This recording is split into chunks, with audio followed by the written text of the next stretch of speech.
Yang Muhammad Datuk Wira Dr. Abu Bakar Muhammadiyah, Deputy Minister of Science, Technology and Innovation.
Take your seats. Ladies and gentlemen, honored guests, my name is Adi Effendi and I'll be your host for today, and I bid you welcome to Kuala Lumpur and welcome to the second edition of Dengue360 Conference. Yang Muhammad Datuk Wira Dr. Abu Bakar Muhammadiyah, Deputy Minister of Science, Technology and Innovation. Yang Amat Mulia Tunku Nakiuddin Ibni Tuanku Jaafar, Founder and Executive Chairman of Entogenix Industries, Sdn Bhd. Mr. Muhammad Yusri Bulat, Acting President of InnoBiologics, Sdn Bhd. Yang Berbahagia Professor Emeritus Dr. C.P. Ramachandran, Senior Fellow Academy of Sciences, Malaysia. Yang Berbahagia Professor Datuk Sri Dr. Haji Abu Hassan As'ari Abdullah, Director of InnoBio Groups. Mr. Marcus Francis, Director of Entogenix Industries, Sdn Bhd. Distinguished guests, ladies and gentlemen, participants of Dengue360 Conference. Before we begin today's conference, and in asking for divine blessings from the Almighty, may He grant us the wisdom to acquire knowledge from today's conference, I would like to invite Mr. Al-Hafiz Rusdi to lead our prayers.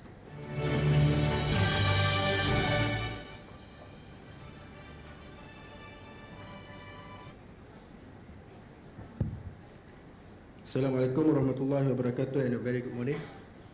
Al-Fatiha.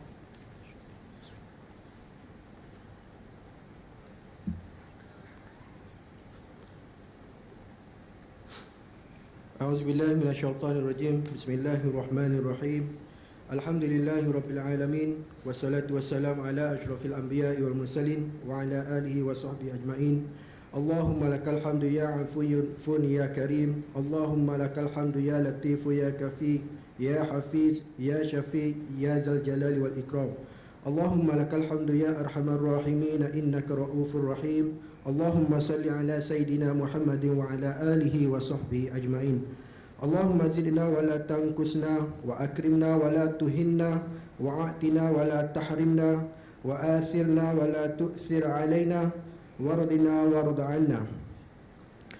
Allahumma aftah li abwab al-khair wa abwab al-salamah wa abwab al-sihah wa abwab al-ni'mah wa abwab al-barakah wa abwab al-quwwah wa abwab al-mawaddah wa abwab al-rahmah wa abwab al-rizq wa abwab al-ilm wa abwab al-maghfirah wa abwab al-jannah ya arhamar rahimin. Allahumma anta rabbi la ilaha illa ant, khalaqtani wa ana abduka wa ana ala ahdika wa wa'dika mastata'. A'udzu bika min syarri ma sana'tu wa abu'u laka bi ni'matika alayya wa abu'u bi dhanbi faghfir li fa innahu la yaghfiru dzunuba illa ant. Allahumma inna a'udzu bika min al-hammi wal hazan wa a'udzu bika min al-'ajzi wal kasal wa a'udzu bika min al-jubni wal bukhl wa a'udzu bika min ghalabati ad-dayn wa qahri rijal.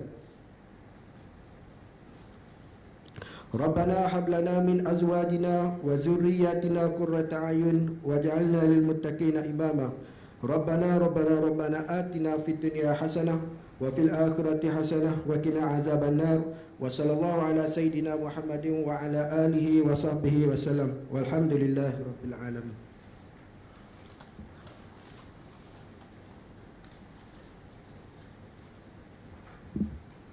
Amin, Amin, Ya Rabbal Alameen. Thank you, sir, for your kind recitation. Ladies and gentlemen, to welcome you to today's prestigious event, I will now call upon the acting president of InnoBiologics to give his speech. Ladies and gentlemen, please put your hands together in welcoming Mr. Muhammad Yusri Bulat.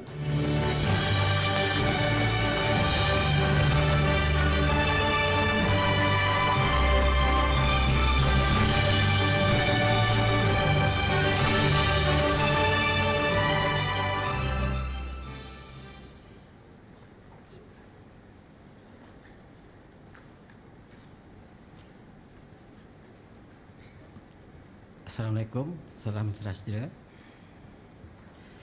Yang berhormat Datuk Wirda Dr. Abu Bakar Muhammadiyah, Deputy Minister Sains, Teknologi and Innovation. Yang amat mulia Tuanku Nakiuddin Ibni Tunku Jaafar, Executive Chairman Internet Industry Sinar Berhad. Profesor Emeritus Datuk Dr. C.P. Ramachandran, Senior Fellow Academy of Science Malaysia.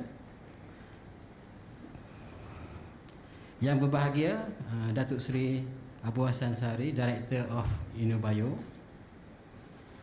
Senior Official of MOSTI, MOH, Keynote and Invited Speaker, Member of Media, distinguished guests, ladies and gentlemen, welcome to Dengue360 Conference, 2nd edition.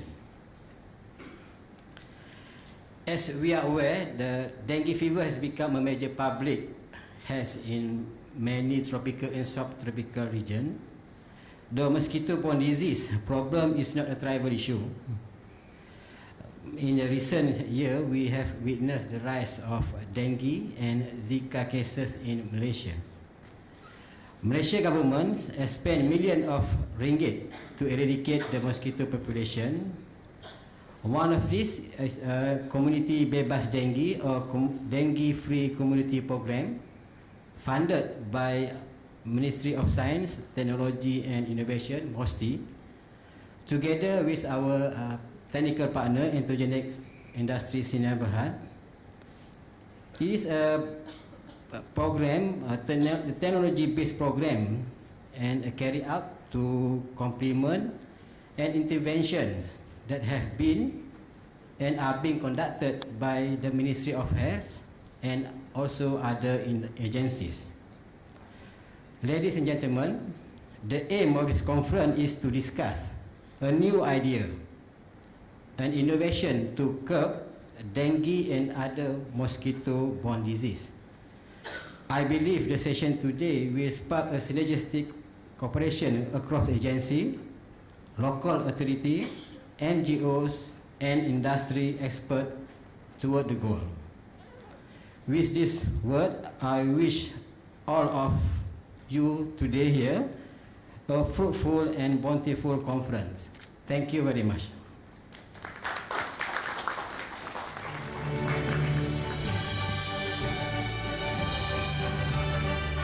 Thank you, sir, for your warm welcome. Ladies and gentlemen, to officiate today's 2nd edition of Dengue360 Conference, it gives me great honor to invite on stage our guest of honor, the Deputy Minister of Science, Technology and Innovation, Yang Berhormat Datuk Wirda Dr. Abu Bakar Muhammadiyah.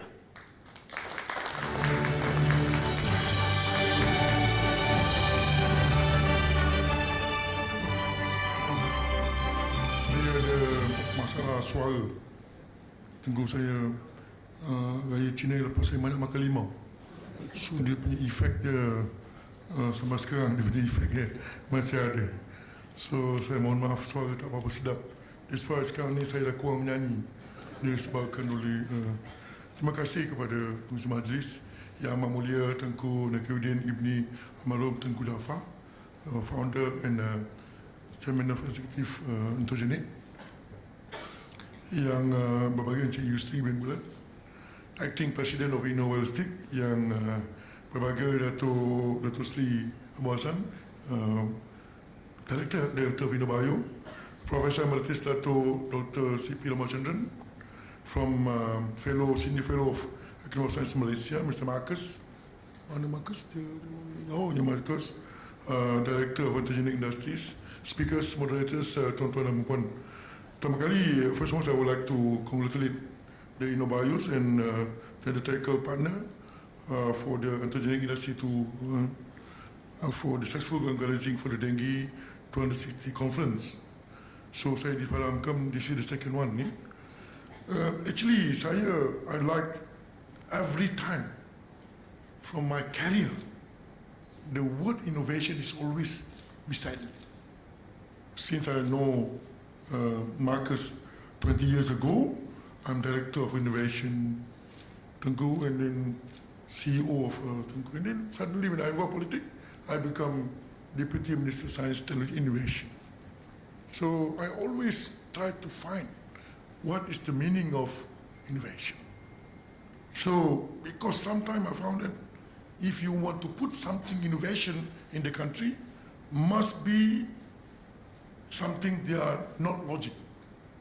So I will say unlogical, but my daughter said no such thing unlogical in the dictionary. This is called illogical.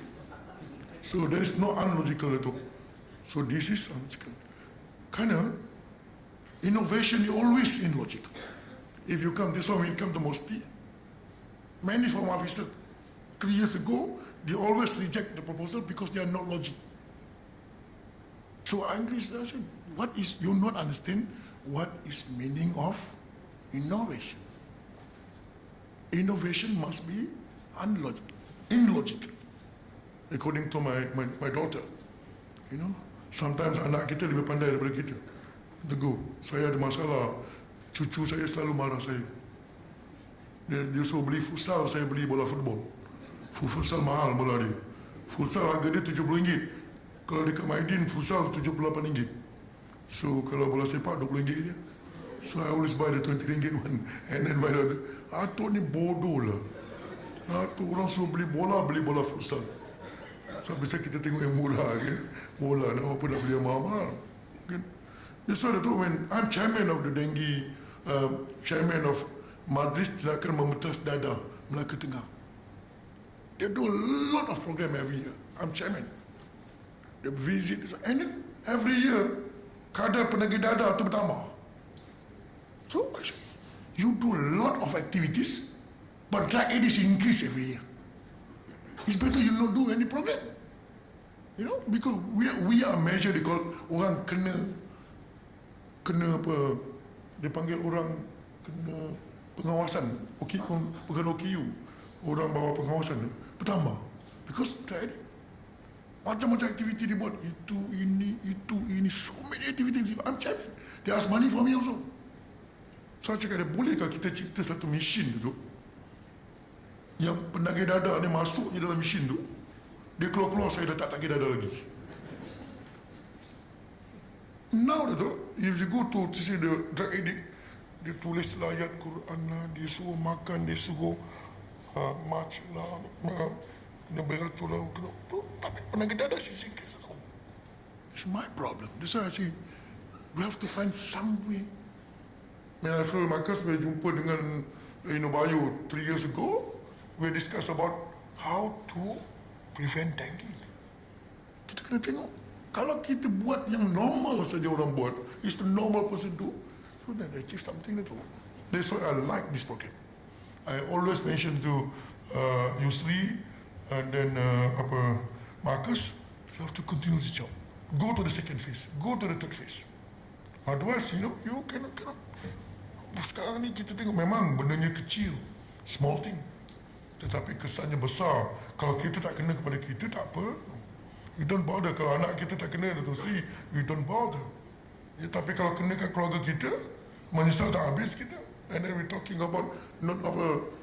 Saya tengok ada satu budak meninggal dunia disebabkan oleh, not because, minggu lepas itu, mak saudara dia bisu.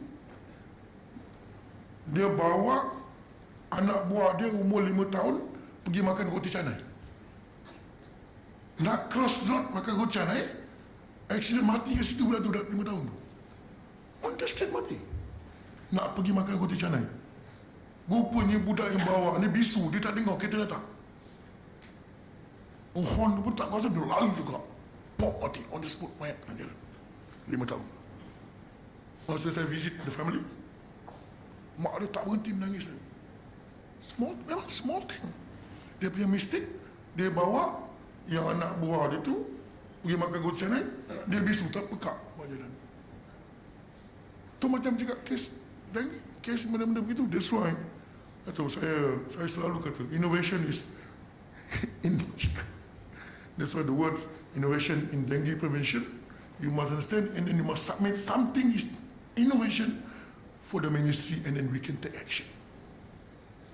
Otherwise, cari kapal pakai kelapa, and then they want people shoot in the TV now, and then baru-baru ni dia nak cari apa lagi? Yang baru, itu cari kapal MH, pakai kapal, baru ni cari apa? Korea, dia nak selamatkan orang daripada Korea. Now yang tu dia highlightkan daripada yang dia highlightkan dalam TV. So kadang-kadang saya sebagai timbalan menteri pun segan juga. Bila kita pergi ke Korea Selatan baru-baru ni, you boleh guna. I was in Korea, I was in Seoul last week. I was in Seoul. Yang pertama sekali dia cakap, orang Korea Selatan gelak dengan saya. Dia kata dia tak percaya yang Malaysia ni bagi kebenaran kepada orang Korea Utara datang sini visa dekat airport. Dia tak percaya. Dia kata, how can you very generous? Dia kata dia tak tahu mengatakan kata orang Korea Utara boleh datang ke kita without visa. Dia tak tahu. Dia kata, bagus lah orang Malaysia ni. Kata. So dia heran. Tu tak apalah, dia heran tu okey lah. Tapi dia kata dia cakap dengan saya, cerita-cerita benda-benda ni kadang-kadang saya pun segan. Now orang Korea tu, dia bagi saya satu kad. Kad saya ni lain daripada orang. It's different kad. Kad ni tak ada, kalau orang lain semua tak ada. Saya seorang yang ada. Beza kad ni, itu, ni sama lah, ada kad SIM. Ini ada satu, the new technology sekarang ni, kena ada thumbprint. So nak buka pintu hotel tu, sekarang ni kalau anak kita pergi buka, boleh. Sekarang ni kalau nak buka pintu hotel, dia nak buat, masa you register, how many people can enter the room? 5, okay, put your photograph. And then, bila nak buka pintu, put it on. So, this is the card. Now, time drive.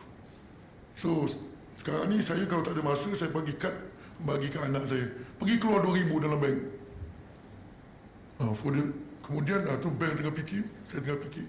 Besok kalau kita dah sakit, anak tak boleh bawa keluar duit, macam mana pula kan? So, ada pro and con.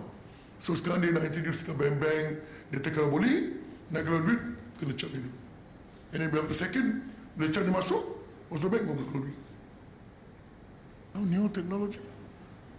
Itu pasalnya, memang kalau kita fikir, now dia going to, macam saya cakap, now people talking about vertical flying. Kadang-kadang tak logik. Tengok, now people, saya ni selalu nak pergi London, so I always use London as my reference lah. Next week pun nak pergi. Pasal slipper saya dah habis. Slipper saya beli ke London. Tak mahal, 3 pound tapi ke London. Dia cakap dengan saya masa dia mula minta funding dengan kita. We want to research about the vertical flying. What is the meaning of vertical flying? They say, how long you take time to go to London? The most the most fastest one, 12 hours, 25 minutes. Then the most fastest. Jarang dapat 11 jam. Kecuali kalau awan tak ada, maybe 11 jam. Now, why you have to fly? Orang pergi Mekah, 8 hours. Bayangkan orang tak pernah naik kapal terbang. Dia naik kapal terbang, dia bawa minyak cat kapak. Dia turun minyak cat kapak, satu botol habis. Bila kita nak perlu, dia tu bukan bawa Mekah, bawa minyak cat kapak. Because they are 8 hours flying. We can reduce it. Why? How can you reduce vertical flying? What is the meaning of vertical flying? Because you fly to London, 12 hours, because bumi ni bulan. You have to follow jalan 12 hours. Now we want to fly. How can you fly vertical flying? Dia tak lama lagi, Kapal terbang masuk duduk atas roket. Dia pun roket ni dia tembak roket tu atas 100 km and then start engine terbang. Vertical flying. Kuala Lumpur, London, 7 to 8 hours. Technology is coming now. No talking about zero gravity, you know. Saya pun kadang-kadang masih pening lagi kerana saya pakai buku 35 lagi. Pakai buku 35 tu di hutang, bawa tu ke kedai mama, tu talking about apa. So, now in Malaysia, malam saya almost setiap hari tu, every day. Orang jumpa saya. Malam ni saya ada 8 appointment dekat Subaida, dekat daripada pukul 10 mungkin sampai pukul 3 pagi. Ada orang datang jumpa saya, pokok boleh bercakap. Kalau tak betul-betul Datuk saya lari malam ni, pokok bercakap. Dia kata macam mana pokok boleh bercakap? Dia pasangnya pokok, dia pasang wire dekat akar-akar. Bila kita bawa baja, besoknya, aku ni kekurangan natrium, yang kau bagi itu kalsium. Dia boleh trace tu. No, dia told to me. Maknanya kita punya NHK, kita bawa baja, dia trace tomorrow morning. No, I don't need this one. I need another baja. People are talking down now. Very young. That's why generasi X, Y, Z ni. Jadi, look the technology. So, sekarang ni kalau kita tak mau memikirkan soal teknologi, masih lagi kita fikir buah kelapa, and then itu, it's the most difficult. That's why saya tengah fikir nak minta Prime Minister announce, minta lah nak cadangkan next year of innovation. Pasal sekarang ni about year of commercialization. Now we're taking year of innovation, how to create the creativity, you know, how to make creativity become entrepreneur. Yang jadi sekarang ni bukan entrepreneur, dari grand entrepreneur. Grand entrepreneur ni, Tengku dia asyik minta grant, tak berani semua ni. Dia tukar company sana, tukar sini, pun kita risau juga. So that's why, in Ministry of Science, we are ready. Baru ni Menteri cakap, kadar orang menggunakan rosak buah pinggang. Very high now. Now we kena tumpukan research on that. Bila dah buat research, pakailah. Jangan tak pakai. Atau jenis ni produk yang dia buat ni, dia research menggunakan teknofan. Macam mana Marcus? Teknofan. So people just don't know. After spend a few million, and it just, bila kita bawa, ada, boleh bawa produk inovasi yang besar sikit ada. Besar. Kita bawa kecil, tak besar punya. Bila kita bawa besar punya, sederhana ada, sederhana. When you bring small, big, sederhana, change color. We don't like green, must be blue. The end of the day, product is lot of Malaysian product, just abundant product, and you still pay money for the research. I answer di Parlimen semalam sepatutnya, kita dah belanjakan untuk rancangan Malaysia yang ke 10, dah belanjanya bukan approve 1 billion. Untuk rancangan Malaysia ke 9, we spend 2.8 billion. It's a lot of money. Saya dah kira dah, duit ni kalau buat rumah murah dekat kawasan Parlimen saya dapat 6,000 biji free. Dah tentu 6,000 ni undi saya for the next election. Dah tentu saya dapat majority lebih besar. Tapi sekarang ni kita bagi duit untuk research. We hope that two-day conference advise to us, give us a new idea, and then we can implement for the future. Dah tak boleh lagi lah, dah tak boleh. We have to gunakan teknologi, is a part of our life. So oleh sebab itu saya tak baca semua page. Dia sediakan banyak page tapi saya tak baca. Saya hanya baca muka surat yang terakhir saya lah, kan, supaya orang semua tak kecil hati. Saya baca juga muka yang ketiga. Ya, supaya semalam make a joke, Tengku. Sekarang saya kadang-kadang semalam saya dah kata Tengku kan. Semalam ada 2 benda peristiwa yang berlaku dalam hidup saya. Yang pertama tu pukul 12, seorang kawan saya dari India, dia ajak saya makan nasi, makan tengah hari. Saya dah cerita Tengku tadi. Dia kata nak makan dekat mana? Dekat Brickfield. Saya kata, Brickfield okey lah. Restoran apa? Restoran daun pisang. Saya kata dia semenjak kecil saya tak pernah mak saya ajar makan atas daun pisang. Walaupun saya miskin. Tapi mak saya bagi atas makan pinggan. Dia ingat, Datuk Bakar ni agaknya memang teruk betul tak faham makan daun pisang. Kita tukar satu restoran, Vogue Cafe, dekat Brickfield. Okey lah. Dan saya tahu, saya tak makan nasi bagi atas daun pisang. Lepas tu dapat panggilan telefon lagi. Datuk, saya dah tahu cerita ni. Kita ada satu cipta pinggan boleh makan. Pinggan boleh makan. kata pinggan boleh makan. Pasal ubi, dia buat daripada ubi kayu. Dia buat tu jadi pinggan. Pinggan tu boleh makan dengan pinggan-pinggan sekali. Saya kata dia orang kampung, aku tak pernah makan dengan pinggan-pinggan sekali. Zoo pun kalau bagi makan dekat zoo pun, rimau tak makan dengan pinggan, dia tahu benda tu pinggan. Sekarang ni new invention, makan dengan pinggan-pinggan sekali. Pening juga tu jadi Timur Menteri. So saya kata dia tak apalah, kemudian datang jumpa saya. Dia hantarlah di rumah, ada rumah. Pinggan boleh makan. Tak pernah lagi umur kita dengar boleh makan dengan pinggan-pinggan pasal ubi kayu. Saya kata apa guna kita kena makan dengan pinggan-pinggan? Ini innovation tu. Innovation is illogical. Jadi innovation masa yang datang makan dengan pinggan-pinggan sekali. Itu innovation. Pening kepala. Tapi apa nak buat tu? Dah jadi Timur Menteri, kau jawab je lah. Kan? Ini tadi saya dapat dalam saya datang ke sini tadi, ada seorang lagi nak jumpa saya kejap lagi. Urgent. Innovation barunya. Kerja malam ni datang, saya kata okey. Urgent ni, tak sabar nak jumpa saya. Malam ni 10.30 kedai mamak. Okay, ni giliran ke berapa? Giliran ni ke 10. 10 orang nak jumpa dah tu. Maknanya malam ni saya akan berakhir cerita Fast Innovation daripada 10.30 malam sampai 3 pagi. Cerita pasal benda yang tak logik. Tapi tak logik pun, banyak yang tak logik berlaku kat Malaysia kerana benda itu tidak logik. Jadi innovation memang satu benda yang tidak berapa logik. Hopefully this conference, I believe this should be the main goal of any conference within the same theme such as today conference. With the support of MOSTI, I am looking forward for the Dengue360 to be a significant innovation platform for convergent, a new and a powerful sustainable innovation with the aim to the full eradication of dengue, so Zika and all mosquitoes-borne disease. So this is the aim of this conference. On that note, I wish all the best so the successful conference, and hereby I hereby declare the Dengue360 conference officially open. Thank you very much. Assalamualaikum warahmatullahi wabarakatuh. Waalaikumsalam. Thank you very much, Ya Muhammad. Dato' Wira would like to invite Ya Muhammad to kindly remain on stage. For gracing us with his presence despite his busy schedule, I would now like to invite Mr. Yusri Bulat, accompanied by Ahmad Mulia Tunku Nakiuddin, to present a memento of appreciation to Yang Muhammad Dato' Wira, Deputy Minister.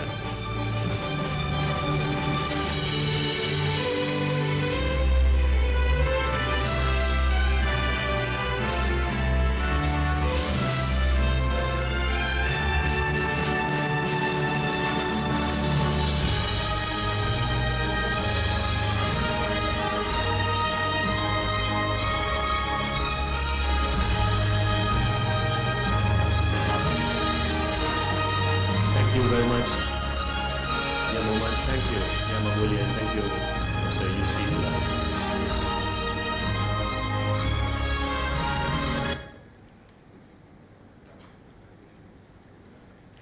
Ladies and gentlemen, before we proceed with the first session, our distinguished guests of honor will now adjourn to the holding room for a media conference, and I would like to invite our friends from the media as well to accompany for the media conference, which will be the holding room just across the hall.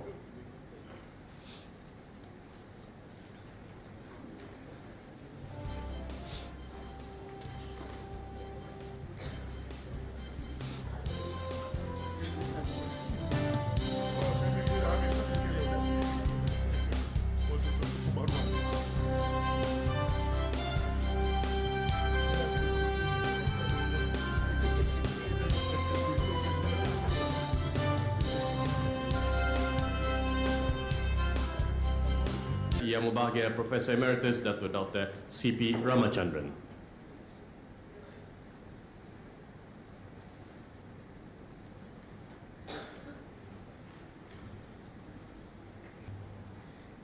I think our minister just left for a press conference, but nevertheless I'll still addressing Dato' Wira Dr. Abu Bakar, Yang Ahmad Mulia Tunku Nasiruddin bin Al-Muram Tun Jafar, Enchi Yusri bin Bulat, Mr. Marcus Francis, participants, moderators, ladies and gentlemen.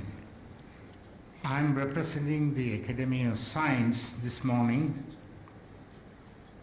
And I think many of you know that the Academy of Science has been involved on very many projects on healthcare. And one of the projects we have been very deeply involved with the Ministry of Health as well as Ministry of Science and Technology is on dengue, prevention of dengue. It has been a while before anything new has happened for dengue control, but nevertheless, we cannot give up because among the neglected tropical diseases, dengue stands out as one of the most neglected tropical diseases, which has become the fastest growing mosquito-borne disease in the world. With almost half of the world's population now at risk. It is one of the serious causes of illness and morbidity. The incidence of dengue, as many of you will know, has increased dramatically in recent decades. WHO currently estimates that some 50 to 100 million dengue infections occur every year. These are frightening figures. Nevertheless, in Malaysia, for instance, a total of 1,915 cases of dengue were reported during the 7-week beginning of the year, which was higher than the previous year. The previous year was 1,661 cases. The cumulative number of cases reported in 2017 until now is 12,576, which is slightly lower than during the same period in 2016. As of today, there are 34 deaths related to dengue compared with 51 deaths for the same period last year. Now one wonders what we can do. This conference, the second Dengue360 or 362, we are going to discuss the community involvement in dengue control. We are also going to discuss innovation and new technologies for dengue prevention. And finally, we will be discussing strategies in community and industry involvement in prevention of dengue. The Academy of Science Malaysia, as I said, has nearly over 250 fellows on various disciplines of science, technology, engineering. Many of them are experts in various fields, but particularly in the area of medical discipline, we have innovative members who have been discussing methods and ways of controlling some of these mosquito-borne infections. Right in front of me is Tan Sri Mani Jagadishan, who has been the chairman of the Discipline Committee for Medical Sciences. And he and his group has discussed at length what are the innovative technologies that are needed to prevent dengue and also to some extent control the infection spreading. Academy of Science works closely with various NGOs, Ministries of Health, Ministry of Science and Technology, but most importantly, it's trying very hard to get the community involvement in dengue control, not only dengue control, perhaps other diseases as well. And being an advisory body to the government of Malaysia, the Academy of Science runs workshops, meetings, and writes reports for the Parliament as well as for the Ministries of Health and many other ministries in almost every field of science and technology. So I don't want to prolong too much. I think we are going to have a very innovative and hopefully clear meeting which will spell out some new strategies and how we can help. I'm so happy that the project managers of InnoBio and Biotech, BioEng are all here, because I think the help of the local entrepreneurs and NGOs is very, very critical. No one person or no one ministry can control dengue. It needs an integrated approach from all angles. And the only way forward is to work together. The key word is let's work together with the community. Thank you very much.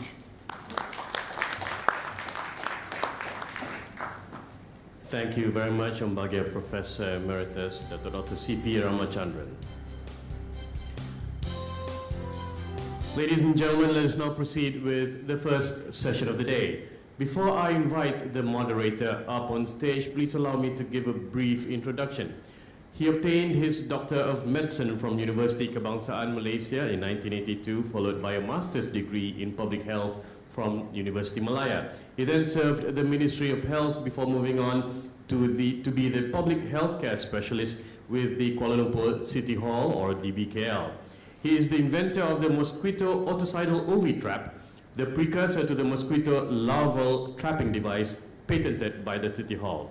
Ladies and gentlemen, here to moderate our first speaking session on community focus, please put your hands together for Dr. Zainal Arifin Pawanchi.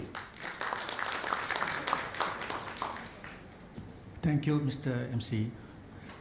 Bismillahirrahmanirrahim.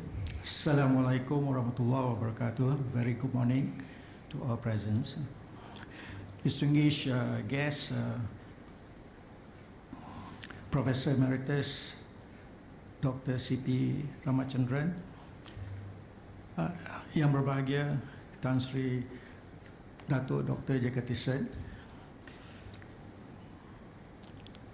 para datuk sekalian, datin-datin, profesor-profesor dan associate professor, para students, doctorates and master students, serta mereka yang daripada local authorities yang berada di sini, serta the various consultants, dan juga pegawai-pegawai daripada Kementerian Kesihatan Malaysia. It is my honor this morning to moderate the session, which will be involving on one of the major stakeholders in the dengue issue, that will be the members of the community through community engagement. For this morning session, we will be having three speakers. That is Dr. Mashish Apanan, Dr. Fondit Yangsrath, and Associate Professor Dr. Hidayatul Osman.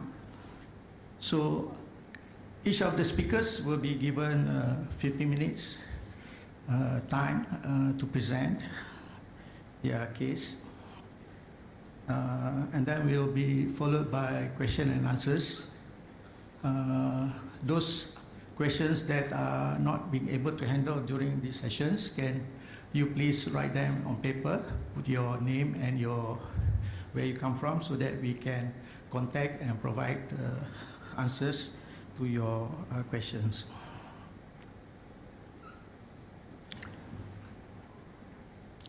So to start off with the morning session on the community engagement, I am glad to invite Dr. Mahesh Apana. He is currently the Director of Dengue One-Stop Center in the University of Malaya. He is a medical doctor and also has a doctorate in public health. And due to his ambition in the field of epidemiology and prevention, he will be talking to us on the community and dengue as a game changer. Please, can I invite our speaker? Thank you very much.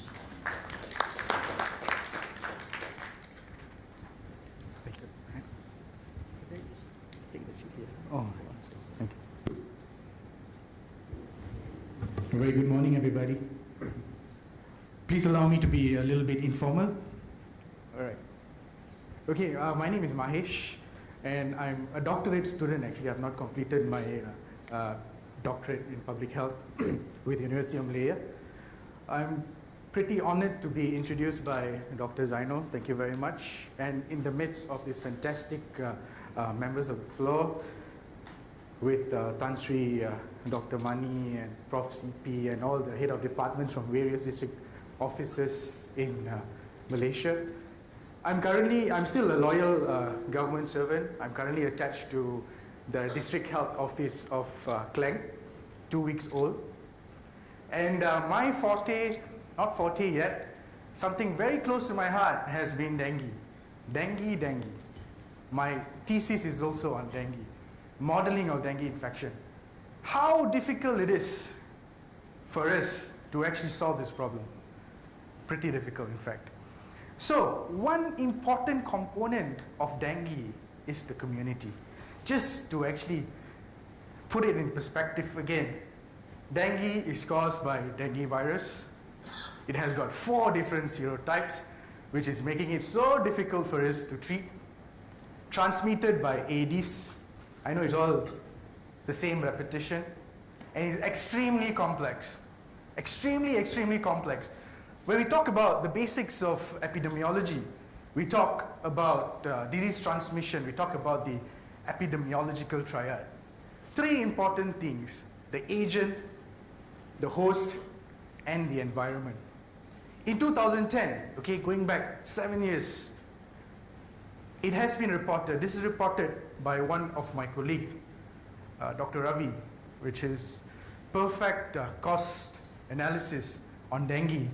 In 2010 alone, Malaysia spent USD 175.75 million treating dengue and preventing dengue. Let's just move on to the public health component. 73.5 million was used for dengue vector control program, and it constituted 0.03% of our total GDP. That's 7 years back. Can you imagine how much is it right now? When we talk about the complexity of this, I would like to quote Schloss Wesky in 2011. Actually, you even have even more very complex epidemiological triad. Extremely difficult for us to treat dengue because you have many variables. In my thesis, I was looking into climate. And climate is actually just a small component of dengue. Besides climate, one important thing that is extremely difficult for us, and I think all of us are facing this problem, is dealing with the community. Why other programs are successful? Malaria, because we can treat malaria, we have effective eradication programs. That is why we can actually control and contain malaria. But for dengue, we can't treat. And people come to doctors extremely late. Going back to my data, up to 11th of March, epidemiologic week 10, sorry for the not very clear slide, we actually already have got 18,000 cases with 45 deaths. It was actually a reduction of 40% during the same period last year, okay? Deaths also reduced from 75 to 45 in just up to 11th of March, okay? That's pretty alarming still. Although we have reduced our cases successfully from 2015 to 2016. So I reckon our 2017 cases would also be lower as compared to our biggest ever outbreak in 2015. So, what has our Ministry of Health Malaysia done? They've come up with a beautiful dengue strategic plan, 2015 to 2010. If you notice, there was another plan prior to this, okay? And to talk about realizing all goals, we'll talk about that. Probably other speakers would touch on it. So now, in this current strategic plan, the government of Malaysia, the Ministry of Health, are concentrating on dengue surveillance, national cleanliness policy and integrated vector management, management of dengue cases according to our clinical practice guidelines, social mobilization and communication for dengue, dengue outbreak response, dengue research, and eventually reduce burden of dengue in the Klang Valley. Out of these 7, most of it actually involves the community participation. We have seen MOH doing larviciding, fogging, dengue campaigns, supplying banners, buntings, brochures, and they also have multi-level agency meetings, collaborations.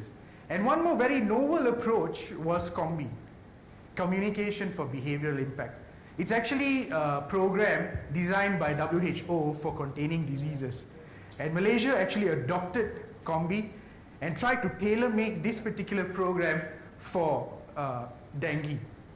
And how is it successful? I think we've got our third speaker here today to speak on COMBI.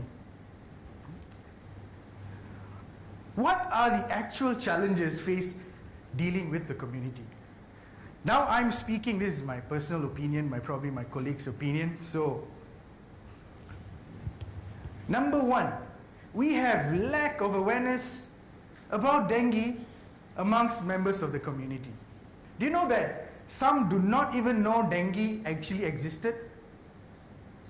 They never knew what dengue was. Malaysians and our typical, it's okay lah, takdir lah, And when it happens to you or your family, that's when they start getting worried, getting all worked up, and eventually, consequences like death. They do not seek treatment, they self-medicate at home with their famous papaya leaf juice extract, crab soup, and etc. I remember this happened like 10 years ago when I was doing my housemanship at Kuantan Hospital. Same thing, doctor, you nak bagi air, you want to give me drips, this, that, can I bring crab soup, It's the myth. It's not a myth. For me, I welcome, I'm like, no problem, give whatever you want to give. Because treating a patient does not mean that you just treat with medicines. Sometimes psychological comfort is extremely important. But what worries is that some actually stay at home and practice all this. I think a recent report by Prof. Adiba, an ID physician, all these supplements supposedly to actually increase your platelet count, they only see the bigger picture. They don't look into the consequences of the disease pathogenesis itself, all right? And dengue is not sensational. How do we make it sensational? I remember when Zika came out, it was a total uproar. So this one Malaysian news portal TV station always calls me up and wanted to interview me on Zika. So I was telling them about Zika, but they just wanted me to speak on the sexual transmission part. The same WHO guidelines, I just, it's transmitted through sexual. Next thing I know, I was a celebrity. 15,000 shares on social media and everything like that, just because it involves something very sensational. Zika transmitted via sexual. But how many of them actually know that Zika is also transmitted by the same little mosquito called Aedes aegypti or albopictus? Not many people know. All right? They need some sort of boost and push like this to make it very, very, very important. And I also sometimes feel that how smart can this mosquito be? Can you imagine? The government is spending millions. We have beautiful conferences like this discussing about this small little creature. Such a smart little creature, right? Community not being cooperative. You have breeding sites all over. Now as public health physicians, we actually go down to the field. I remember we had a campaign at one of the famous malls, a health campaign, outside at the main area where many people were walking in. We had so many booths. Everyone was just walking in. And I collected brochures and I saw a couple walking in. I went to them, hey, tamo. They thought that, what, am I selling something? Yeah. Unlike in the Western countries, unlike other parts of the world where people seek and yearn for knowledge, they would want, if you open booths and campaigns, you do campaigns anywhere else, you actually get lots of people coming and acquiring knowledge. We have a society who actually, I was discussing also with Tan Sri, probably he would have a better idea on this. You know, we play the blame game. When there is a dengue death or dengue case in the community, they'll be like, yeah, that's why this health department never came and fogged, never did this, never did that. The government is not doing anything. But actually, in actual fact, the Ministry of Health, Malaysia, and many agencies like the councils and everything, they are doing their utmost best, spending lots of money, overtimes, trying to prevent this problem. We have another issue. We have many documented and non-documented foreigners in Malaysia, especially places like Petaling, where it's difficult to pass on messages to this sort of people. Extremely difficult. I'll have my health inspector actually giving out pamphlets to these Indonesians, Burmese, Bangladeshi guys. Next thing you know, it'll be in the dump. We even found our brochure wrapped in a nasi lemak packet. That's our culture. So why are we still focusing on campaigns like that? I have another very burning question to ask all of you. Something to really ponder. We know these mosquitoes feed on humans for food, right? They need our blood to live. But what actually feeds on this Aedes? Why are they in huge numbers? They're not dead. Why? I did some, probably the entomologist will describe further. Where is our ecosystem? Where is the cycle? Where is our frogs? Where's the lizards? One of the best predators, the dragonfly. I think when I was back in Cameron Highlands, when I was working there, yes, I did see them. When I moved back to KL, I hardly saw any of these creatures. Why? Something to think about. That's what I told my PPKPs, my IKs. Probably what we can do is, we go to schools, we have projects, science projects, rearing of dragonflies, and see whether we reduce the number of Aedes in that particular locality. Coming back to what we do, I belong to this non-governmental organization called MIMPA. It's Integrated Medical Professionals Association, not only doctors. It involves so many other professions, from architects to engineers to lawyers. Okay, our aim was actually to contain dengue, create a dengue-free community. So we adopted a small area called Pantai Dalam in KL, and we had a one-stop center to actually provide lots of information on dengue. We started very well. We like to think out of the box. We actually do lots of events. We use a lot of different modalities to actually reach the community. We are quite gifted in that way.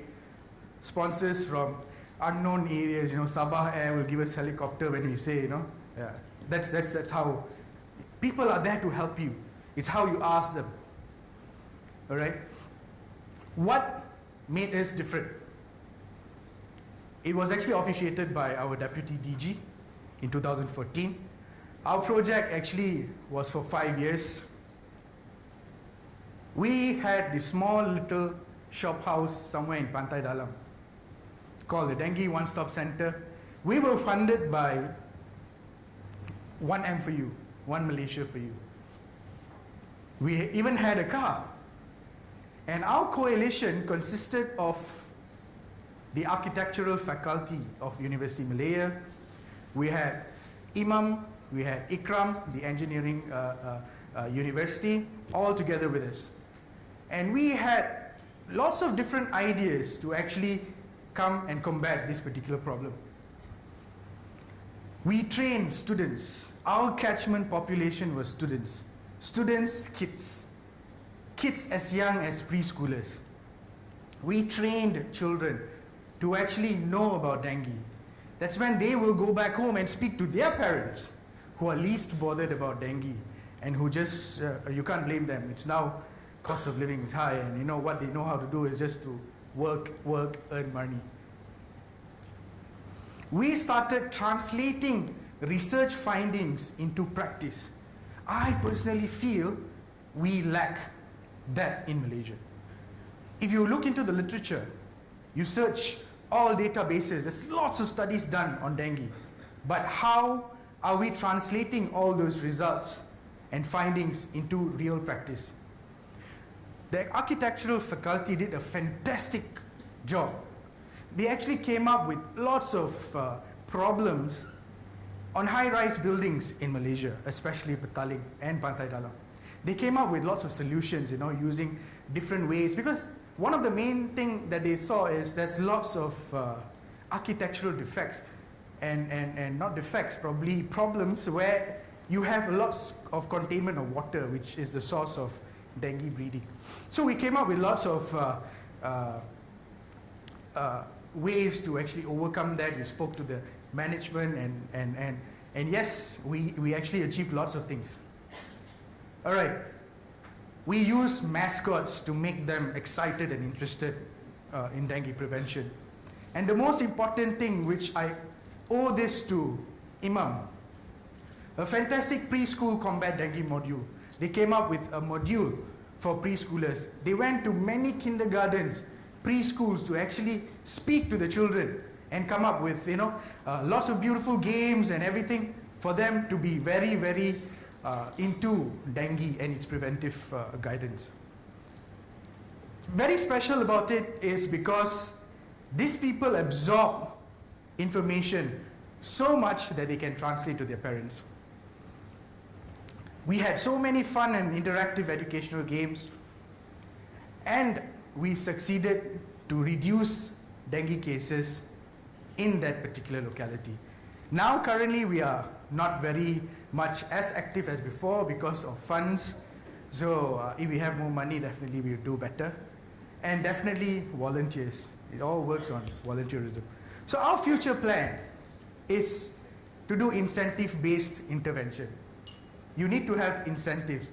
Otherwise, you can't actually get the community to be involved. Our buzzword is always, you must have makans and everything like that to get them all there, and then you can actually give them lots of information. Dengue-related games, applications like, Pokemon, probably you can have Adimon, searching Aedes mosquitoes instead of Pokemons. Who knows, right? Innovation always illogical. Analytics, use all data that we have to actually come up with predictive models which we can predict dengue. Translate research findings and replicate them. We are not very sure that our action would actually save lives, but we are certainly sure if we do not do anything, things will get no better. Inaction kills.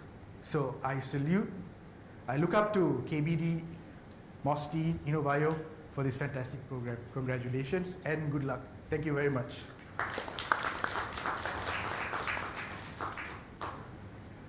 Questions later, right? Okay, any questions? I don't think you have any questions for me. Yeah, sure, all right. Okay, thank you very much.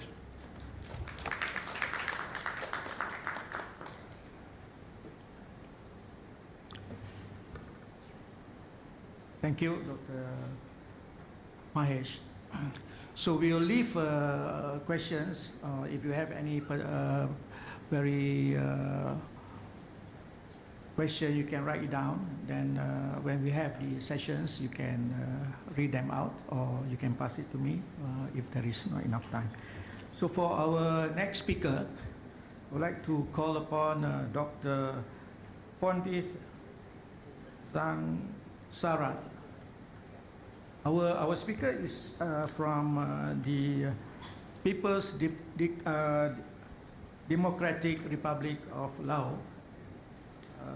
He is a PhD in medical science, and he has worked or studied in Japan, and currently he is working in the National Institute of Public Health under the Ministry of Health in Laos. So his major is mainly in molecular biology. So I would like to call upon Dr. Dis to enlighten us on what is currently being carried out in Laos on the topic of vector control in Laos and the community scenario. I would like to welcome our speaker. Thank you very much.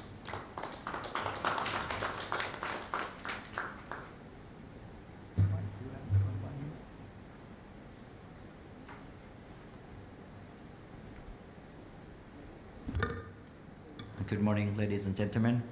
Thank you very much, Dr. Amarjan. First of all, I would like to thanks for inviting me to be here, and I have very good notice to invite me to have a speech here. So I'm working for the National Institute of Public Health under Ministry of Health. So today I would like to share you the vector control or dengue control in Lao PDR, what activity has been done. May I introduce a bit? Maybe I'm come from Laos. Many people maybe don't know Laos. Maybe you know, because Laos is not so big country, but we have only 6.8 million population, so it's not very crowded. So we mainly is in our country is a mountainous area. So in the country we have 18 provinces. So the dengue is mainly is in the southern part because of the Lao PDR is mainly mountainous area in the northern part, but not in southern part. So then I would like to show you the history of the malaria cases. So if you look at the data from 2008, 2015, we have a big outbreak in 2013 with 95 deaths. So and also it seems like that every 3 years we have outbreaks in Laos. So if you look at the distributions, you see that the 2013 we are in most of the southern part we have outbreaks of dengue. If you look at last year also we have outbreak in southern part also, mainly in Champasak. And if you look at the records, we also put many provinces. We found that in Champasak is a main outbreak. You can see that many cases.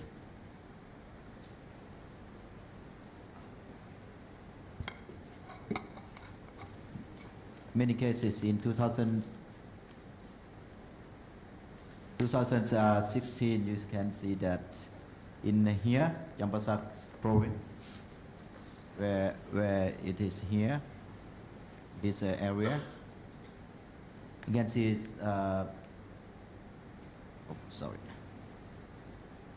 there are 1,347 cases and with 7 deaths.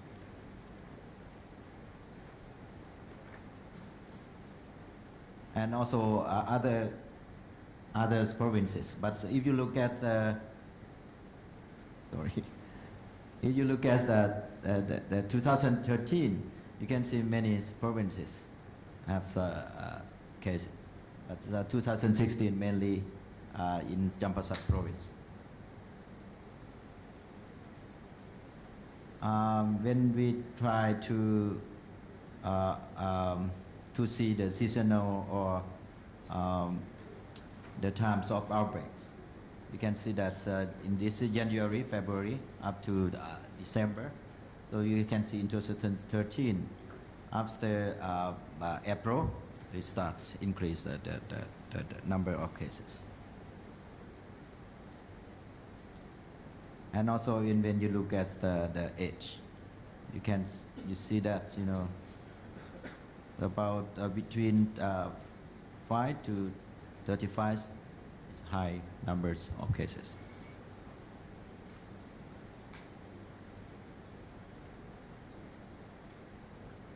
And if you look at serotypes in Laos, it's always changing.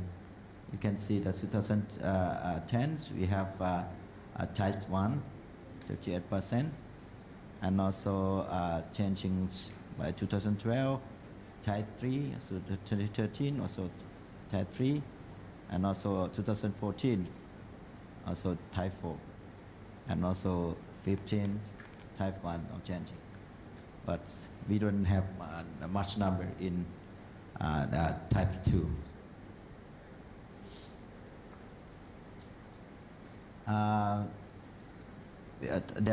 In Laos PDR, we also have the control measures. First we have to prepare, because this year also we already prepare before the rainy season, and also we have surveillance, also risk assessment, also response.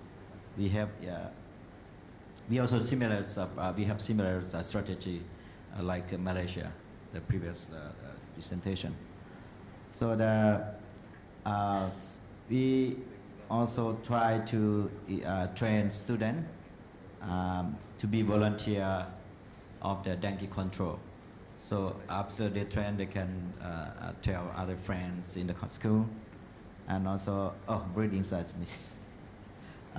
Also breeding sites destruction, and also we in Laos in the temple also one important place to provide information, because sometimes there is a Buddhist day, so we can provide information on dengue. So then people come to the temple, and also they can listen the have education on dengue control. This is also one of the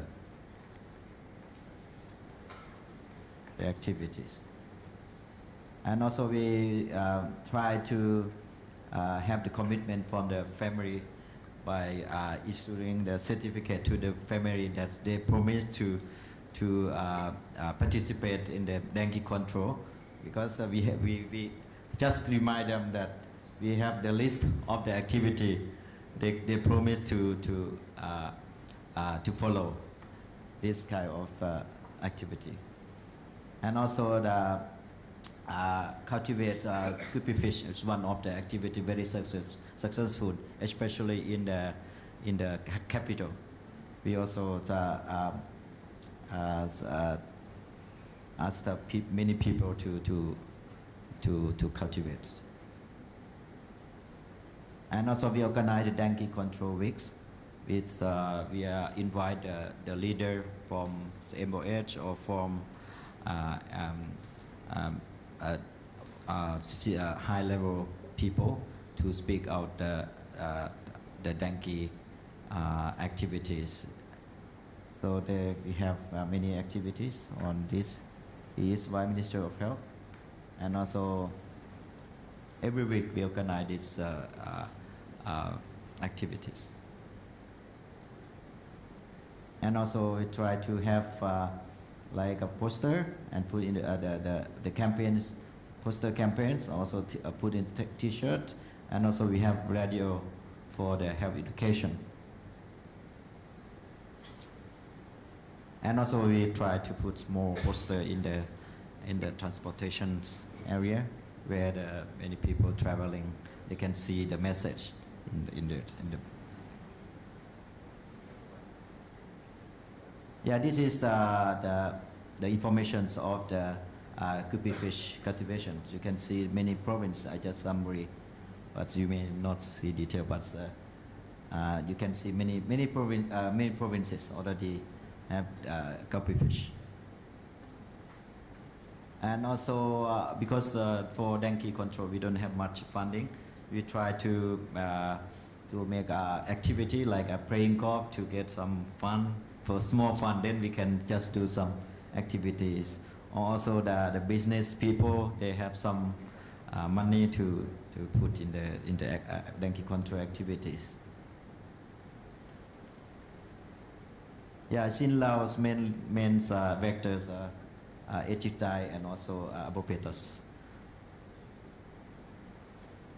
We actually also do insecticide, also larvicides for vector control. Maybe maybe next speaker can we'll talk more detail. So we have distributed this chemical to each province. They can perform by themselves. A challenge may be similar to Malaysia. We climate change, of course, like heavy rain or some climate condition may be also impact to the dengue outbreak. And also mosquitoes spread to the remote area. Actually, mosquito stay inside the urban area, but now they start spreading to rice field, or that's more difficult to control. And also guppy fish cultivation has not been very distributed, and because of people maybe not aware, that's why they are not motivated to do it. Yeah. Also, the another problem is larva survey. Also problem. We don't have much data, because we don't have regularly data to plan for the next step. That's also a problem. And also the side of the insecticide resistance also become a big problem in the near future. And also one of the construction, there's many construction in Laos, so that's also very difficult. If we want to empty water, then you cannot enter, then other different. This is also one of the challenges. Also there are many no living house, because we cannot enter to that area, so there's so many breeding sites. So this is also difficult, of course, but this problem. Yes, the importance community participations. The locality have to understand to control dengue. Not only Ministry of Health, like Dr. Ramajan said, not only Ministry of Health, or some people. All people need to be together to control dengue. Thank you very much.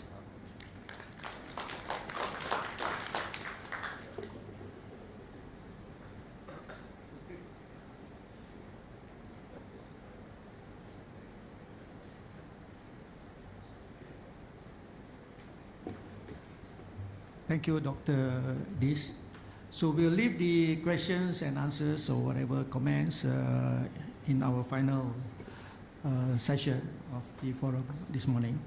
So next, I think I would like to call upon Associate Professor Dr. Hidiatul Osman.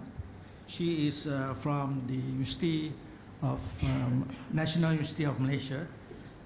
She will be talking on the application of health belief model in the assessment of community knowledge, attitude, participations, and so on. I think she is well known to most of the academicians in Malaysia. She did her basic degree in applied biology, and then she did her master's in the Liverpool School of Tropical Medicine. I had a chance to visit that last year. I hope to visit it again this year. And she'll be talking on, and she has also collaborated with a lot of private sectors, especially androgenics, new wave communication, and also work with chemical supply companies like BASF and so on. So without any delay, I would like to call upon Associate Professor Hidia to share her experience with us. Thank you very much. Thank you, Dr. Zainal. Thank you for the kind introduction. Actually, I am so excited in sharing my research work. And I have prepared, I think, over 50 slides. But do not get intimidated by it, because I thought I got 30 minutes to do this, but I had only 15 minutes to do this. No, but please bear with me, because I'm going to bring you through these KAP questionnaires that I and the team has gone through, and it is very informative. But first of all, just to reiterate what Dr. Mahesh has said previously, we had dengue up to this year to 21,946 cases with a 50 deaths, which I don't, I'm so sympathetic with this family who lost their family members due to dengue, because no one should die from dengue. And we also been introduced this before to you that we had this reduction, but are we going to sit and be happy about it? No, I don't think so, because this is all the work that we have done for the past years, that we could bring this down. But if we lay our guards down, we're going to have more by next time. And you also can see that we also have 94 active hotspots at the moment. On the 25th of March, we had 94 hotspots. So what is happening inside this hotspot is what we're going to tell you, because we are so intrigued by these people, this population that has been in the hotspot area. What are their knowledge, awareness, and also their practice in this area? All right, so why KAP in the first place? Yes, we know our Ministry of Health has done, and also our local authorities has done so many things. We have been discussing this over and over again. All the fogging, all the larviciding, adulticiding, and not only that, we ask people to come and join us as a COMBI members. But do we really have the idea about what are the magnitude, and because there's no documented evidence exists on the knowledge, attitude, and practice of these people. Right, so without further ado, let me introduce you. I'm sure the health belief model, this is the HBM thing that we are always talking when we talk about community work, because the perceived susceptibility and perceived seriousness makes you more vigilant about this, about the problem, and also the perceived benefit when you take care of yourself, when you take care of the susceptibility and seriousness, and you will see the benefit by not getting the disease. And the perceived barriers. Do you think that you have time, or like Dr. Mahesh has mentioned about that already? Tak kisah, should I care? I don't care. It's not going to be with me. It's going to be someone else. But that someone else might be someone that's very close to you. And after that, this is the perceived threat and also the outcome expectation that makes you to perceive your ability to carry out the recommended action. All right. So based on this HBM model, we're going to take you into the journey together with me. Right. The aim of the study is to assess level of knowledge, symptoms and prevention among the population. This is happening in Bandar Baru Bangi. Yes, that is where I live. So I am so very much taken into this. That's very close to me because this is all my neighbors. Okay, right. And we're also keen to find out the level of the attitude and preventive measures done by these people. Right, so for the methodology, right, I'm so sorry because this might be a little bit different from the past two presentations because this is so scientifically conducted. But bear with me, right? No, I could back. All right, so we have section 3 and section 8 here with the 600 and 640 double-story houses. All matches this. Also, the duration of the study is between January 2016 to February 2016. And using the G power, it is estimated 180 households that we should go and run after. And also the sampling technique is non-probability convenience sampling technique. And this is the front page of the questionnaire. The reliability of this questionnaire has been tested with the Cronbach alpha of 0.763. This is a structured close ended questionnaire, and has been approved for by the UKM Ethical Committee. Right. So it's divided into four divisions. The first section is on the knowledge on the dengue alone and the Aedes mosquito. The second section is on the knowledge on the breeding spot and the prevention. Section 3 is the attitude, and the section 4 is the practice. Right, so SPSS version 20 we use to key in all the data, and we're going to present the data soon in the form of frequency percentages. And for the scoring, we use the Likert scale with the agree, very agree, less agree, and disagree. Right, so for the questionnaire distribution, you could see that we have made a program, and later we asked the people to fill out the form, and before that we explained to them what this form is all about, give them the consent form, they sign, and they fill out the questionnaire. Right, so one is at section 3, previous one is the section 8, this is a section 3. All together we had, and this is the result. Right, mind you, you could see that the knowledge level of the people in this area, the knowledge level is insufficient in among 130 people. This is what shocked us. With the 49 people only had the sufficient knowledge on the dengue and Aedes mosquito, right? And the attitude, however, the attitude, it is 115 people had a positive attitude compared to 72, and also 133 claimed that they did all the prevention measures that we asked in the questionnaire. All right, so let's look at those people who had given us their data. Yes, of course, you would see that majority are female, majority are males with the 74%. Okay, the age is between 41 to 50. They are all married, mostly 91.4%, and this is the best thing, all had degree.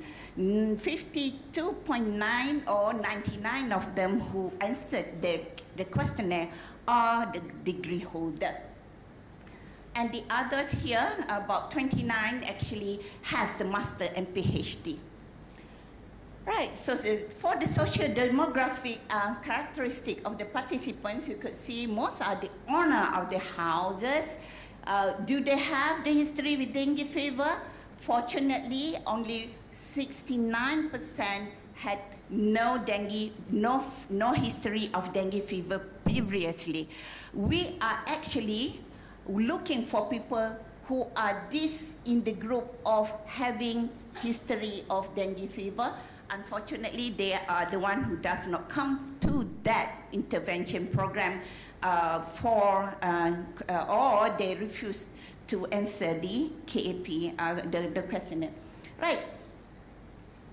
And sources of information. So this is very crucial because I thought all this while we would think that the internet or the social media would play some role here, but as you can see, radio and television still plays the role in dissemination the information so that these people knows the information from the media, from the radio and the television. This is very crucial because this is a message that I would like to convey to those people, especially the HGO, the Health Education Officer, Ministry of Health. You need to do something about this because people are still listening to the radio and watching the TV and get the information from this. Right, and for the knowledge part, okay, this is a little bit boring, but please bear with me, all right? As you can see that we had a big chunk, yes, agree, dengue is a health problem in our area. Well, but surprise, surprise, this is a hotspot area, yeah? This is the hotspot area, yet 6 people does not know that, is not agree that dengue is, or doesn't know that dengue is a health problem in their area. All right, so what are the causes of dengue? They answered bushes surrounding residential area. They blaming all the trees, and they blaming also the pot liners of the our pots. Yes, those were all the time favorite place for our larva. Okay, right, and also these. They are very good also in this because they know that anyone can be infected by dengue, all right? And also they reported, they also know that dengue is dangerous, very good. And let's look at this. As you can see that the answer for is dengue can cause, why it's so important, dengue can cause death, this is the ultimate. This is what we want them to know, all right? And what are the signs and symptoms? You could see here that they are talking about uncertain body temperature and diarrhea. Those things, they tick at those things. Those things are not the dengue symptoms. How come they could take or tick that in our questionnaire, meaning that there are some misconception about it. All right? Now, let's move on. 2 of them don't know any of the signs. Right, treatment for dengue reported.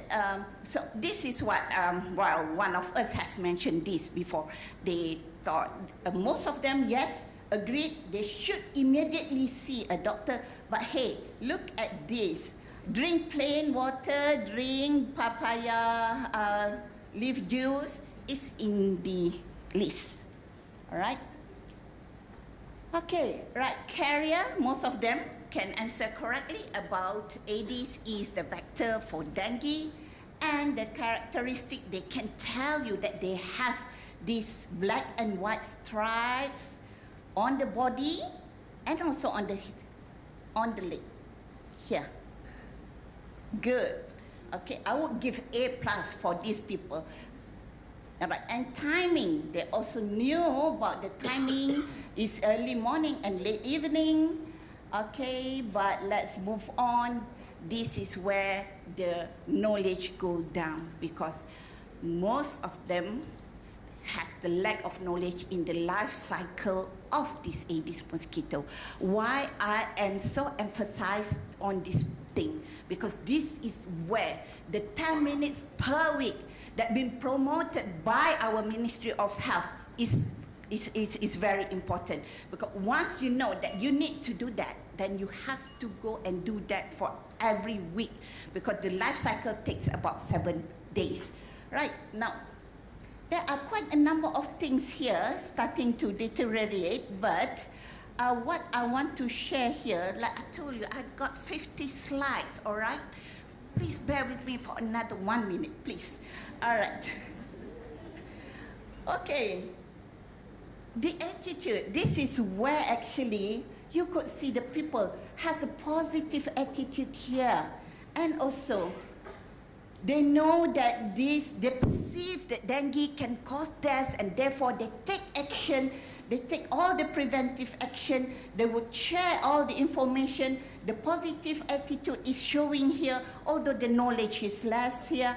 But one of the things that I would like to share is we probe to them saying that the government should take more care about you, but they feel disagree about this. They felt that the larva eradication activity in the residential area, it should not be left entirely to the government.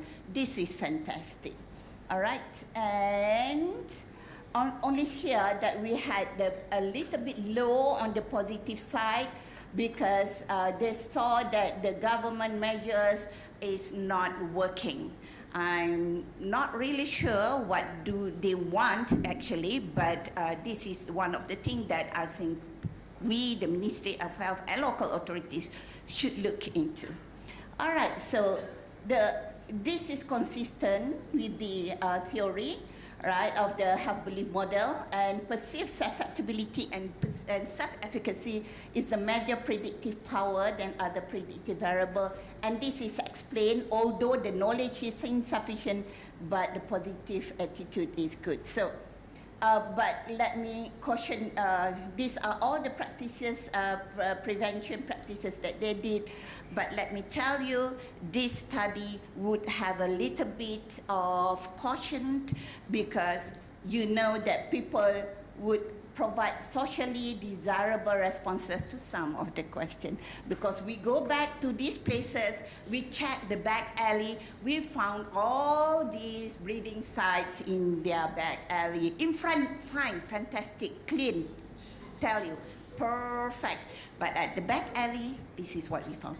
Okay, right, so for the conclusion, so there has adequate knowledge on the dengue disease itself, but not on the vector. Overall, sufficient knowledge, but our criteria, but then, however, the respondents has good attitude and good preventive action. So these are the acknowledgement for the people and for those who had helped me through and through again, thick and thin with me. Thank you very much.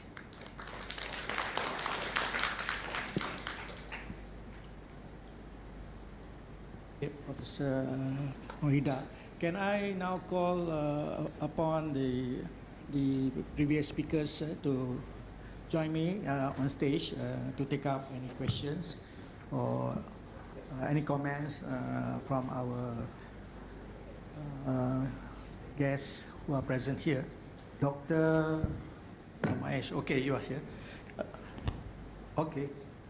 Now, is there any person who likes to make the first question or any comments? If not, then I will ask Dr. Mahesh. You are quite aware of the Combi programs, and also now you have the one-stop center for dengue. How do you assess with regards to the success as well as the sustainability of these programs? Because we'd like to know, because most of the time, for example, in Combi and so on, even in KL, when I was still working, we had a problem where we had to revive it every time. Please. Thank you, Dr. Zainul. A fantastic question indeed. To talk about the assessment, we could only gauge our success based on the reduction of number of cases. Okay, that's the only thing how we can gauge. To talk about sustainability, it's a big, huge question mark, because if you read one particular literature which was done in 2006 on Combi in Hulu Langan, they mentioned that it's only sustainable with the presence of ongoing push by the leaders. Otherwise, no way. The same thing that what we are experiencing, we experienced at Pantai Dalam, where when we were there, we empowered the local authorities, we empowered the community, but once we are out, it tapers down. So you still need constant boost, constant push, constant motivation. You can't really rely on them themselves being independent to conduct community programs, outreach programs. Okay, thank you, Doctor. Any questions, comments? Any questions from the floor? You can approach. There's a microphone at the aisle there. Yes, Yes, sir. Prof. Emeritus. Behind, I think you have to move behind. There's a mic, standing mic. Thank you. Behind the camera, sir. Behind the cameraman. Oh, bagi mic tu berjalan. Oh. I just want to ask the panel, how do you assess hotspots? What is your criteria for hotspots? And after you have done the intervention, how do you assess it as not a hotspot? You know what I mean? Hotspots are important, so tell us more about the hotspots. Can I answer? Okay. If there is a case in a locality, then you have one case. But any case that comes in within the next 14 days, then there is more than one case, and that is considered an outbreak. So for the for the authorities that are doing the control, they have to control from the second case within 14 days. Then it's called control outbreak. Now, any outbreak that goes beyond 14 days, that is called an uncontrollable outbreak. And they are being given another chance to control the outbreak within the next, until the 30th day. 30th day, okay? From 14, then it goes to 13 from the total number of days where the cases are being notified. Any other cases that comes in within that locality, and if control is not being done within the next 30 days, then it becomes a hotspot. Okay? Are you okay, Prof? So you have 14 days, then you have 30 days. Beyond 30 days is called a hotspot. So if there is still cases coming in and so on, then it will continue to become a hotspot until you have a control within the next 14 days after the last case that has been notified in that area. So that's why we have a hotspot that runs sometimes hundreds of days, sometimes even for a year, and it continues until this year. I hope that answers the question or comments. Any other question? If not, I have to ask a comment. Yeah, please. Yes. This question for Prof. Hida, because I'm quite interested on the research that you've done in Bandar Baru, Bangi. So most of the all the things that you found in the back alley, is it belong to the owners of the properties? Okay, let me answer that. Yes. Yes, they are. And yet the participant who answered your research, mostly males, and then education level is degree. Yep. So because you know the thing is, housewives are keeping all these things in the back alley. But I don't know whether the husband knows it or not. So yeah, so whether the housewives, or you know, they didn't know or not about the dengue, we haven't yet established that. That's why I think they have positive attitude, but less knowledge, because I think the family itself haven't been educated on this. I don't know, maybe. totally agree with you on that. Yes, we majority who answered the KP, the questionnaires were male. However, there are some females, and we actually, what we did is we go back to those houses who answered, meaning that it is like cakap tak serupa bikin lah, itu cerita. So the thing is, like, yes, I totally agree with you. Perhaps the husband might know about the thing, but did not trickle the knowledge to the family members. And of course, I can't blame our male friends here. Perhaps the furthest in the house they go, perhaps it's only at the kitchen, but not at the backyard. That is actually a problem in our culture practice. The kitchen and the backyard are the females' dominant area. So therefore, I would like to conclude that what I could say here is the knowledge from the male or from your partner is not trickled to the family members, particularly the wives here. Thank you for the thought, and perhaps we could, do something about it and make an intervention or make a program for the housewives or for the female or for the wives to take care of the house more regarding about the breeding areas. Thank you. Okay, thank you. I have another question, but this is open to all the speakers, because I don't know whether you can answer this. When I was in school, those days, I always see the TV shows regarding dengue, regarding drug addictions. You know, we have Pomadam in our school and whatnot.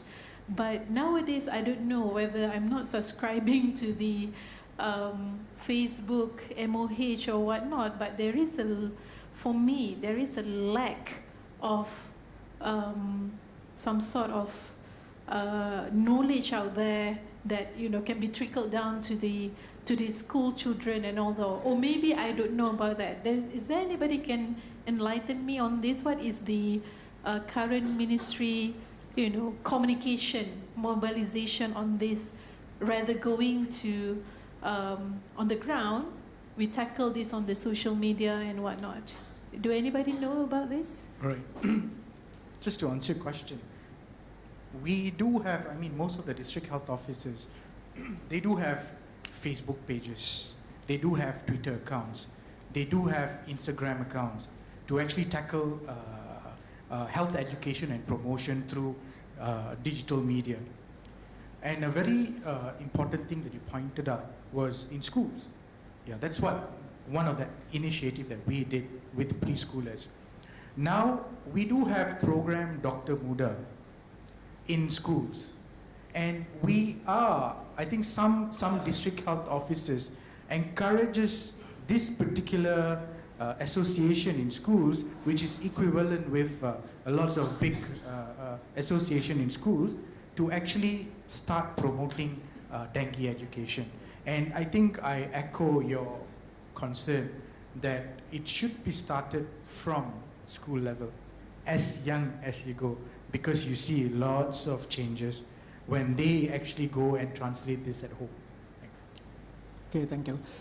To Dr. Death, you did mention regarding your guppy fish control program and so on. And I've seen this being practiced in Bangkok, in some parts of Thailand, for example in Chiang Mai and so on, where they have vases, Shanghai vases, where they keep the floating vegetation plus the guppies. How do you, have you had any experience with regards to the success, within a certain community that where guppy has been introduced? Thank you very much for the question. So the guppy fish was first introduced in the province, in Savannakhet province. There was one study evaluated after introduced that we found that guppy fish very effective in reducing the numbers of larvae, vectors. So that's why after that we applied to the capital now. Okay. Yeah, and also widely introduced to other provinces as well. It's a very good point. Maybe we should take that into account and see how we can apply that in Malaysia, especially in the cities and so on. Now to Dr. Associate Prof. Hidayah. Now, how do you see with regards to the leadership, for community engagement and so on? That is currently. Are you looking from every family members, or is there a need actually to breed certain people within the community so that they themselves can garner, the community actions? Thank you for the question. The thing is, I have to be totally agree with Dr. Mahesh about the leadership. It's very, very, very crucial, very essential, very important, because without the leadership, you could see that like no one is getting anywhere without a good leadership. Therefore, in the community, you have to start with the family first. In the first place, even the husband does not really trickle down the message or the information to the family members, particularly to the wife. Then what more about the whole community? Then I think this is where the people who work with this, we have to emphasize that the leaders of the community, but even you say that you are not leader of the community, you are also a leader in the house. So you're the captain of the ship. So take care, take charge. So if you don't take charge, and that is what's happening, you thought that you had a good household, but at the backyard you'd have all those things, breeding sites for the mosquito, and you are blaming your neighbors, you are blaming everyone, but actually it's you to be blamed. So coming back to the leadership, we actually should find a person or a group of persons. It's not a person work, it is a group of persons, people who can work together. The one who has already the authority in the community, train them to understand how important for them to play the role of not only being the leader of the community, but also be the hero, be the champion in dengue prevention, and also keep reminding the person.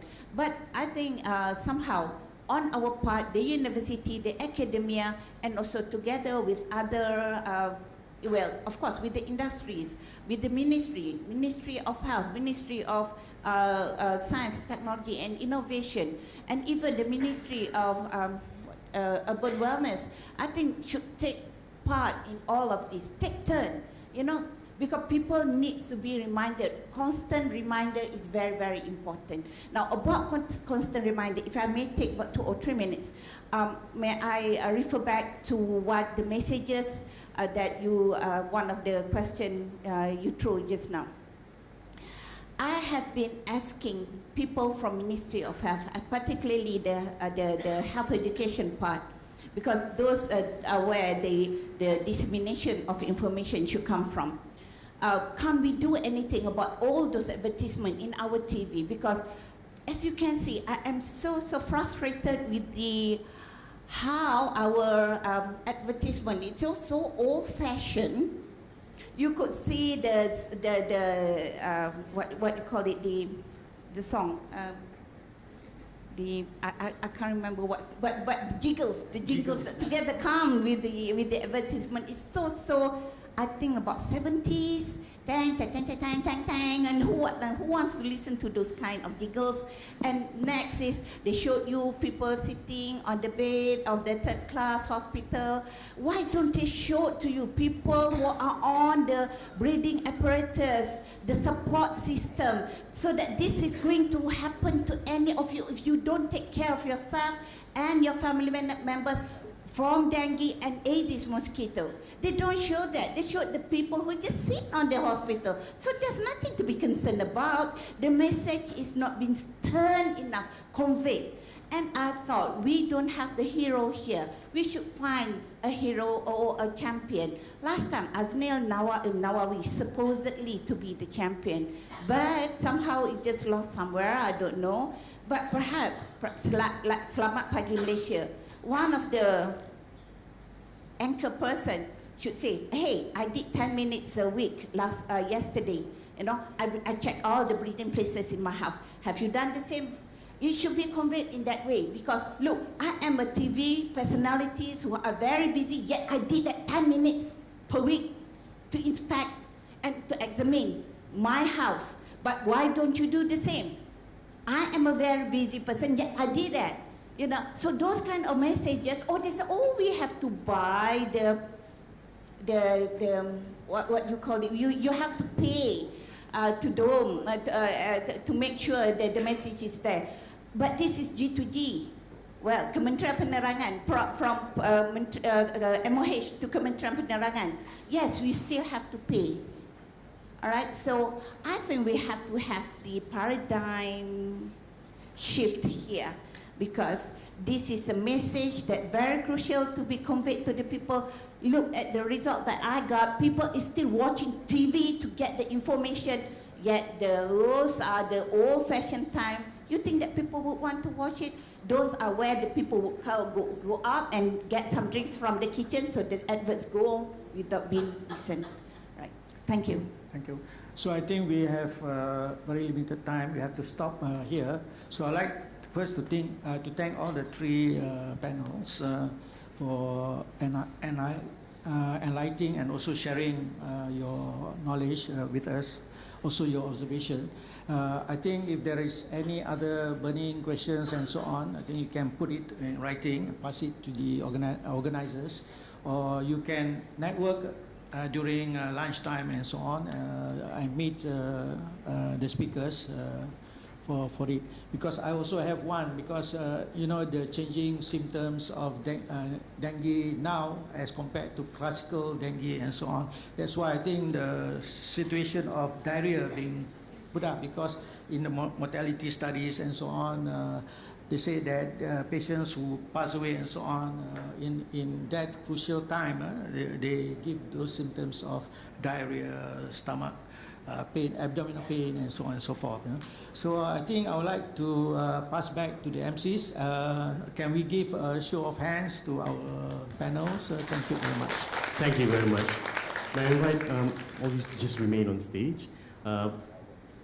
As a gesture of appreciation for time spent here and sharing with us, I would like to invite Mr. Yusri Bulat to present tokens to our distinguished moderator and speakers.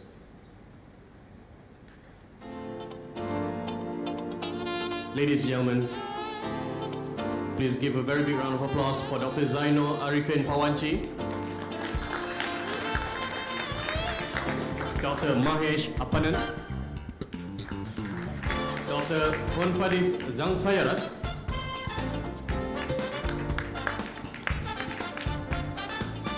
and Associate Professor Dr. Hidayatul Fatih Othman.